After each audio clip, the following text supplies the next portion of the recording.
나가는 전쟁마다 승리를 가져왔던 정복 군주이기도 했습니다.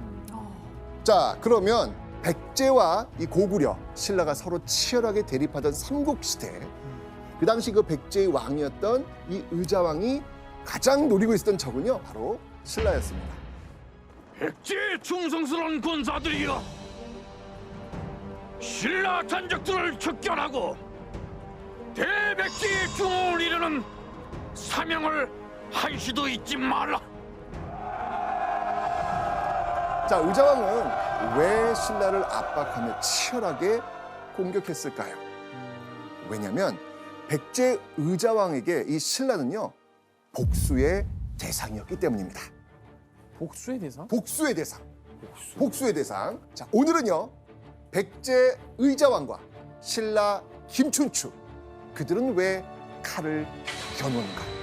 백제 의자왕과 신라 김춘추 사이에 깊은 악연 때문에 백제가 멸망하게 된 이유, 그 숨겨진 이야기를 벗겨보겠습니다. 자, 지금 어느 시대인가요?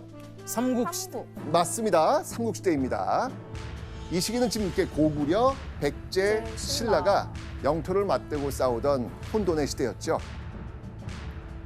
자, 이때 이제 백제가 특히 경계하던 나라, 신라. 네, 맞습니다. 바로 옆에 국경을 맞대고 있던 신라였죠.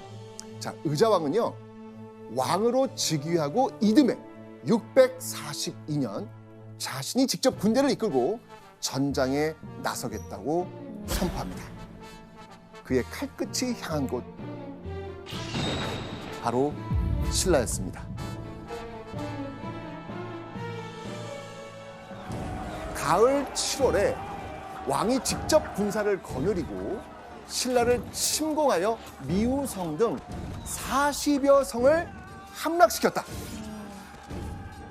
자, 의자왕이 직접 군사를 이끌고 신라를 공격하러 나간 이 첫 전투에서 경상남도인 서쪽 일대에 있는 이 미우성을 비롯해서 무려 40여 개에 이르는 신라의 성들을 빼앗은 겁니다. 삼국이 이렇게 맞대고 있던 시기, 백제는 왜 이렇게 신라의 성만 집중적으로 공략한 걸까요? 지리적으로 이 국경을 맞닿고 있다 보니까 뭐 자주 부딪히는 건 당연한 일이겠죠. 네. 자, 그런데 이 이유 말고도요, 또 다른 중요한 이유가 있습니다. 그건 바로요, 백제 의자왕 가문 대대로 이어져 내려온 복수심 때문입니다. 복수심.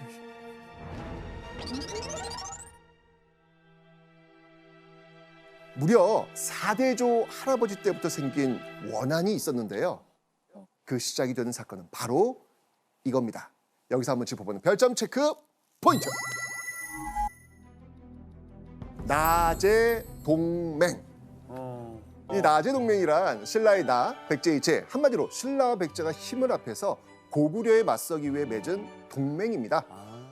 의자왕 때와는 좀 다르게 그보다 200여 년 전인 433년 서로 동맹을 맺을 정도로 아주 이 백제와 신라의 사이는 정말 돈독한 그런 관계였거든요. 자, 그런데요, 당시에는요, 두 나라가 가깝게 지낼 수밖에 없었던 이유가 있습니다. 바로 공공의 적, 공공의 적이 있었기 때문이에요. 자, 지도 한번 보시겠습니다. 우와, 이 지도 한번 보세요. 아까 지도랑 어떻습니까? 고구려의 영향력이 그렇죠. 엄청 크네요. 자, 이거는요, 5세기 고구려의 전성기 지도입니다. 이 한강 유역 이남까지 한반도 대부분의 영토를 지금 고구려가 차지하고 있습니다. 한강 유역은요, 한반도 이 중앙에 위치하고 있기 때문에 어디로든 뻗어나갈 수 있었고요. 풍부한 물과 비옥한 토지로 농사짓기에도 안성맞춤이었죠. 그래서 지금 고구려가 어마어마하게 지금 영토를 지금 넓히고 남쪽으로 지금 밀고 내려오고 있는 모습이잖아요. 그런 느낌. 그 남쪽에 지금 백제와 신라가 있으니 당연히 백제와 신라는 벌써 이게 눌린 느낌도 있어요. 그렇죠, 그렇죠. 네. 그러니까 이 밑에 있는 나라 두 나라는 손을 잡을 수밖에 없는 상황이죠. 그렇네.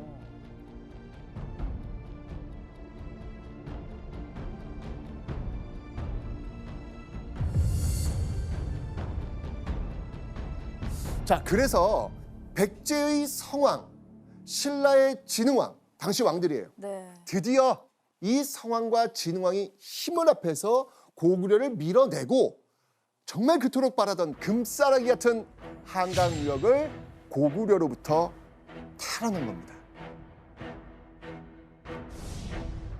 와. 오. 하얀 없어지고 오, 신라가 고구려까지 확 올라갔네요. 오, 그렇죠. 네. 완전히 달라졌죠, 지금요? 네. 그런데 이상하지 않습니까? 아니, 백제의 아까 성왕과 신라의 진흥왕이 손을 잡아가지고 한강 유역을 차지했다고 하는데 네. 아니 왜 신라만 한강 유역을 지금 차지하고 있을까요? 신라의 배신? 배신.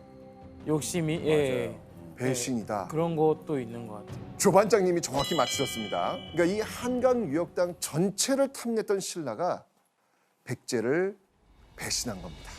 아. 야, 진짜.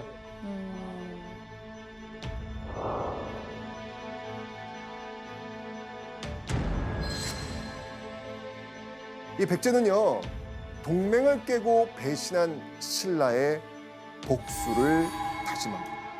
해야죠. 그리고 여기서 두 나라의 운명을 바꿔놓는 아주 충격적인 사건이 일어납니다.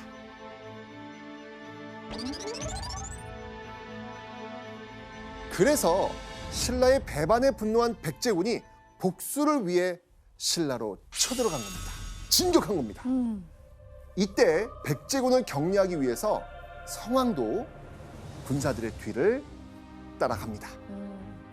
그런데요, 아무것도 보이지 않는 깜깜한 밤, 백제의 성왕은요, 지금의 충북 옥천에 있는 관산성에 도달합니다.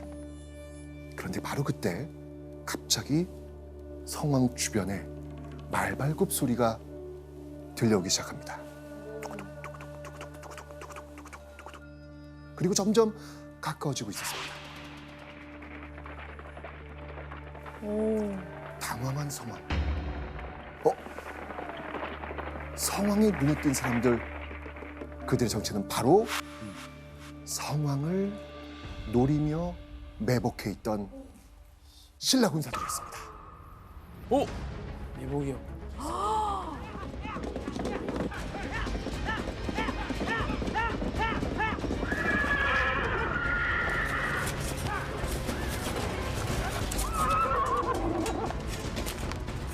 신라군의 야간 기습에 당한 성왕. 잡혔겠죠? 네. 어떻게 되었을까요? 이 정도면 뭐 죽임을 당했을 것 같은데요. 죽거나 아니면 포로. 포로. 네. 성왕. 목이 잘리는 형벌 참수형에 처해집니다.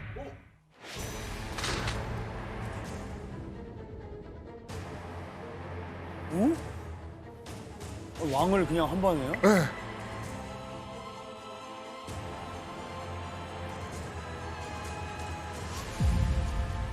심지어 신라는요, 백제 성왕에 두고 그 머리뼈를 신라 궁궐 계단 아래에 묻습니다.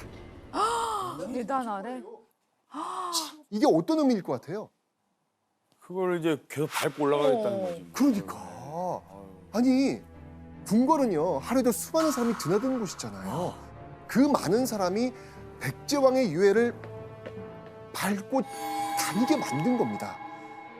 무섭네요. 정말 이 백제인들로서는 절대 잊을 수 없는 사건이었겠죠. 이때부터 백제의 철천지 원수는 신라가 됩니다. 네. 그러니까. 이해가 되네요. 자, 그런데요, 성왕의 후손 중엔 이 사건을 잊지 않고 기억했던 사람이 있습니다. 의자왕. 그렇죠. 맞습니다. 성왕은요, 의자왕의 4대조 할아버지였던 것입니다. 그래서 의자왕은요, 즉위하자마자 신라의 성 40여 개를 공격하면서 신라의 북수를 시작한 겁니다.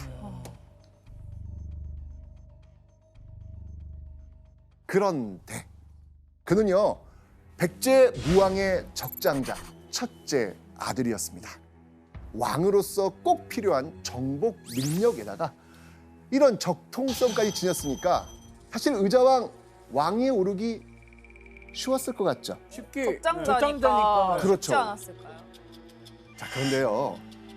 적장자인 그에겐 정말 긴 인고의 세월이 있었습니다. 왜였을까요? 바로 너무나도 늦게 태자가 된 겁니다.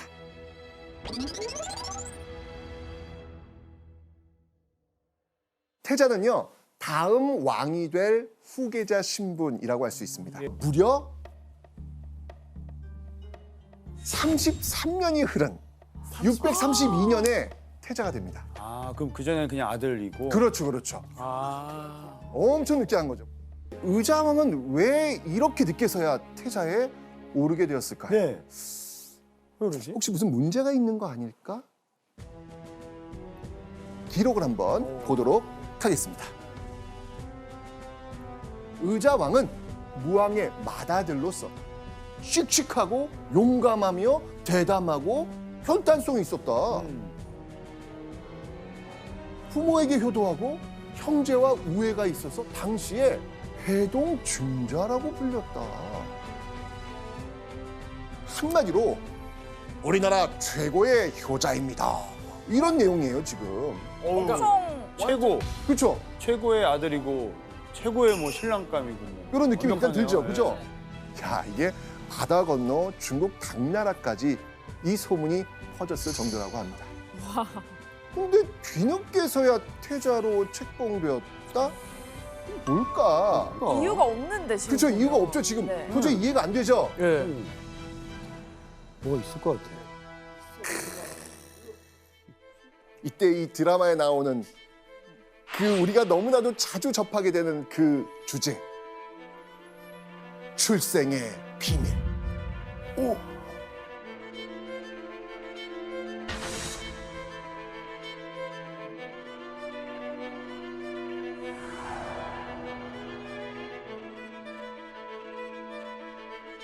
자, 여러분 혹시 이 이야기 들어보신 적 있습니까? 아, 이거 뭐 서동요. 내용을 좀 살펴보자면요. 어느 날 백제의 마 아시죠? 왜 약간 이렇게 약간 끈적끈적한 이렇게 마. 아침에 갈아 먹는 거. 맞습니다, 네. 맞습니다. 네. 그 마캐는 소년 서동이 신라 왕의 셋째 딸이 아이고 그렇게 예쁘답니다. 자, 그 얘기를 들은 이 서동은요 바로 신라로 건너갑니다. 그리고는요 자신이 그 캔 말을 아이들한테 나눠주면서 이 노래를 부르게 합니다. 어떤 노래인지 한번 보시죠. 선화 공주님은 남몰래 사귀어두고 맞둥 도련님을 밤에 몰래 안고 간다. 신라의 선화 공주님은 서동과 몰래 만나서 정을 통한다는 거예요. 야. 이 충격적인 노래를 경주 일대를 돌아다니면서 매일 부른 거예요. 결국 이 소식은요. 신라 왕실에까지 들어가게 되었고요. 왕실은 발칵 뒤집혔습니다. 자, 이 신라왕 완전 분노하면서요. 이렇게 말합니다. 선화 공주를 당장 궁궐에서 쫓아내라! 오. 자, 이렇게 오갈 데 없이 쫓겨난 선화 공주가 어떻게 했겠습니까? 선화 공주는요. 소문의 주인공 서동을 만나게 됩니다. 그러면서 그와 결혼을 하게 되었다는 진짜요? 그렇게 그림 이야기가 대박이네요, 전해지고 있습니다. 이제 그림이 좀 그려지시죠? 네. 자, 그럼 이 이야기 속 말을 아이들한테 주면서 이거 노래 불러라 라고 했던 그 서동 누구일까요? 의자왕의 아버지이자 훗날 백제 30대 왕이 되는 무왕입니다. 그래서 당연히 의자왕의 어머니는 신라의 선화공주가 되는 겁니다. 그런데 아니 의자왕의 어머니가 선화공주인 출생의 비밀과 의자왕이 늦게 태자에 책봉된 데는 어떤 관계가 있지 않을까? 백제의 신라는 어떤 나라? 복수. 꼭 복수해야 될 나라. 그러니까 신라 출신 왕비 밑에서 태어난 왕자의 입지 역시 약하지 않았을까요? 그런데 의자왕이 늦은 나이에 태자가 됐던 또 다른 이유가 있습니다. 의자왕에게는요, 왕위를 두고 또 다른 경쟁자가 있었다는 겁니다. 족장자. 자, 이때 등장하는 인물 누구냐? 바로 사탁왕후입니다. 사탁왕후. 의자왕이 장성했을 당시 무왕의 아내는 사탁왕후였습니다. 사탁왕후. 사탁씨는요, 백제의 그 대표적인 귀족 가문 8개 중 하나로 그 중에서도 가장 힘이 센 그런 집안이었습니다. 자, 그런데 이 사탁왕후에게 아끼는 아들이 하나 있었습니다. 오. 의붓아들 의자왕과 자신의 친아들, 어느 쪽이 다음 왕이 되는 게 좋겠습니까? 친아들. 친아들. 맞습니다. 이 계모인 사탁왕후가 자신의 아들을 왕위에 올리려고 한 이 견제 때문에 의자왕이 늦게 태자에 오르지 않았을까 추측이 가능하겠죠? 이 기록물에 보면은 이 사탁 왕후가 탑을 세우면서 소원을 담아놨습니다. 남편인 무왕의 수명이 오래오래 사시라고 하는 그런 기원이 적혀 있는데, 정작 아들이라고 볼 수 있는 의자태자의 만수무강에 관한 구절이 없다는 것이죠. 이런 수많은 견제 속에서도 살아남기 위해서 효를 강조하고 행실을 반듯하게 하면서 좋은 평판을 유지하려고 했던 것은 아니었을까. 맞아요. 네, 맞아요. 그 살아남아야 안에서 되니까. 어떻게 살아남아야 되니까. 그렇죠, 그렇죠.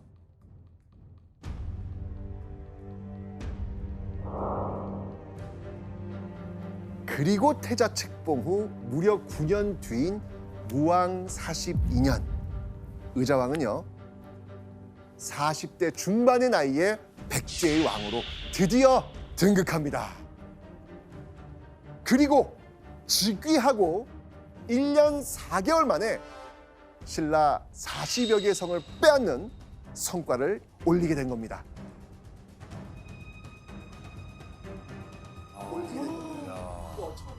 자, 그런데요, 의자왕은 여기서 멈추지 않습니다.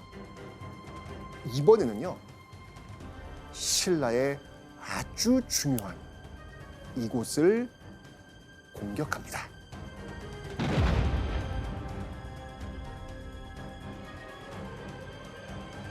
자, 바로 이 신라의 대야성입니다.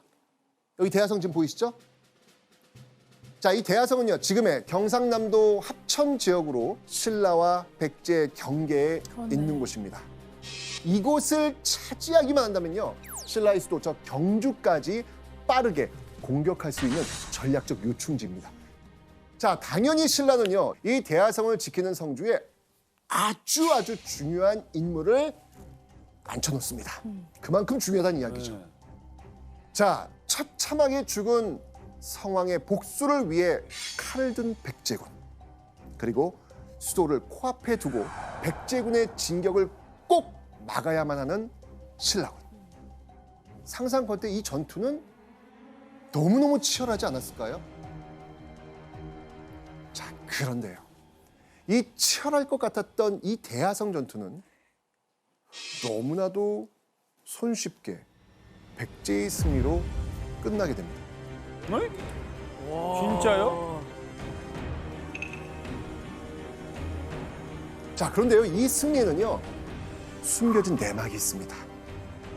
백제군을 찾아와 도움을 준 첩자가 있었거든요. 백제를 도와준 사람. 네. 백제를 도운 신라군 첩자의 이름은 검일. 자, 그러면 이 검일은 왜 백제를 도와주었을까요? 오, 뭐지? 그 이유가 무엇일까? 그에게는요, 너무나도 사랑하는 아내가 있었어요. 네. 그 사랑하는 아내를 대하성의 성주인 김품석이란 인물이 강제로 빼앗은 겁니다. 아내를 뺏긴 거예요, 지금요. 그 성주한테. 말도 안 되지. 뭐예요? 말도 안 되잖아요. 거미는요, 이 앙심을 품고요, 복수를 계획한 겁니다. 복수하죠. 무조건 하지. 그렇죠. 바로 하지. 백제군과 내통해서 신라 대야성의 식량 창고 위치를 알려준 거예요. 여기다. 여기를 쳐라. 정확히 알려준 거예요.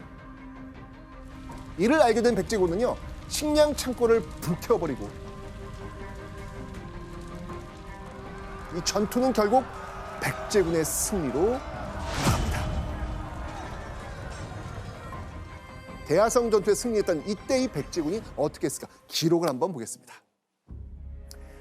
장군 윤충을 보내 군사 10,000명을 거느리고 신라 대야성을 공격하였다. 성주, 김품석, 처자와 함께 나와 항복하자 윤충이 모두 죽이고 그 머리를 베어 왕도로 보냈다.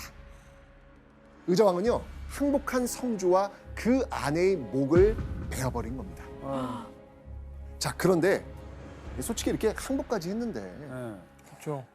굳이 이렇게까지 가야 되나? 뭐 이런 생각도 들 수 있잖아요. 네. 오, 뭐지? 이유가 있습니다. 이건 바로 김품석과 그의 아내가 신라 최고 권력자와 아주 연관이 깊은 인물이었기 때문입니다. 그 신라의 최고 권력자, 바로 김춘추. 김춘추.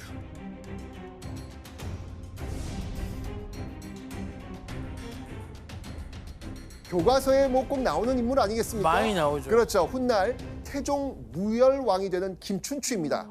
이 김춘추는요, 김유신과 함께 정치적 실권을 쥐고 있던 신라 최고의 권력자였습니다. 그런데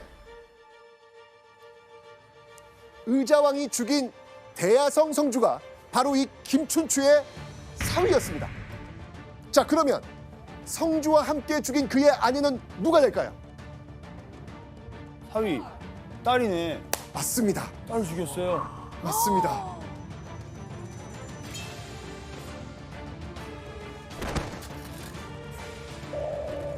의자왕은요, 이 대야성을 차지하고 이 성주 부부를 죽인 뒤 성왕의 복수에 성공하고 아주 만족했다고 하죠. 어우. 와. 야. 그리고요, 그렇게 목숨을 빼앗는 것만으로 그치지 않습니다. 김춘추의 딸과 사위의 유고를 같이. 딸과 사위의 유고를 백제 감옥에 묻은 뒤 그 백제의 죄수들이 밟고 다니게 한 겁니다.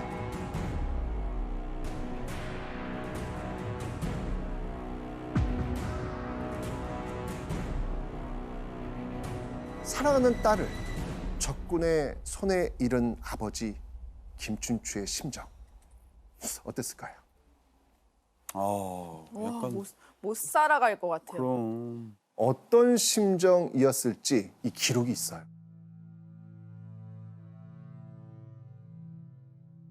춘추가 이를 듣고 기둥에 기대어 서서 하루 종일 눈도 깜빡이지 않았고 사람이나 물건이 그 앞을 지나가도 알아채지 못하였다. 딸이 죽었다는 그 충격에 그냥 저 멍하니 이렇게 충격이 커서. 누가 지나가도 모르는 거야. 김춘추는요, 당연히 이 일을 계기로 의자왕에 대한 복수를 결심합니다.